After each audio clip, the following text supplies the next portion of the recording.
গাজাতে হামাসের যুদ্ধবিরতির প্রস্তাবে সাড়া দিয়েছে ইসরায়েল। হামাসের মুখপাত্র খলিল আল হায়া শনিবার কাতার থেকে দেয়া এক বিবৃতিতে এ তথ্য নিশ্চিত করেছেন। বার্তা সংস্থা রয়টার্স এই খবর প্রকাশ করেছে। বিবৃতিতে খলিল আল হায়া বলেছেন, গেল 13 এপ্রিল মিশর ও কাতারের কর্মকর্তাদের মাধ্যমে যুদ্ধবিরতির যে প্রস্তাব পাঠানো হয়েছিল তাতে আনুষ্ঠানিকভাবে সাড়া দিয়েছে ইহুদি দখলদার শক্তি। 2023 সালের 7 অক্টোবর ইসরায়েলি ভূখণ্ডে ঢুকে 1200 জন ইসরায়েলি ও অন্যান্য দেশের নাগরিককে হত্যা করেছে হামাস। সেই সঙ্গে জিম্মি হিসেবে ধরে নিয়ে যায় আরো 240 জনকে। জবাবে ইসরায়েলি বাহিনীর হামলায় গত 7 মাসে 34,000-এরও বেশি ফিলিস্তিনি নিহত হয়েছেন। নিহতদের অধিকাংশই শিশু, নারী ও বেসামরিক লোকজন। গেল 25 নভেম্বর থেকে 1 ডিসেম্বর পর্যন্ত প্রথমবারের মতো অস্থায়ী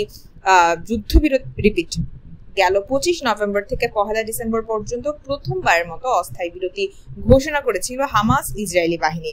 সেই বিরতির সময় নিজেদের কবজায় থাকা জিম্মিদের মধ্যে 108 জন জিম্মিকে মুক্তি দিয়েছিল হামাস। অন্যদিকে দেশের বিভিন্ন কারাগারে বন্দী ফিলিস্তিনিদের মধ্য থেকে 150 জনকে কারাগার থেকে ছেড়ে দিয়েছিল ইসরায়েল। ওই বিরতি শেষ হওয়ার পরই গাজায় দ্বিতীয় দফা যুদ্ধবিরতির জন্য কাজ করছিল মধ্যস্থতাকারী 3 দেশ। চলতি বছর রমজান মাস থেকে তা শুরু হওয়ার কথা ছিল, কিন্তু মূলত ইসরায়েলের প্রধানমন্ত্রী বেনিয়ামিন নেতানিয়াহুর আপত্তির কারণেই তা আর হয়নি।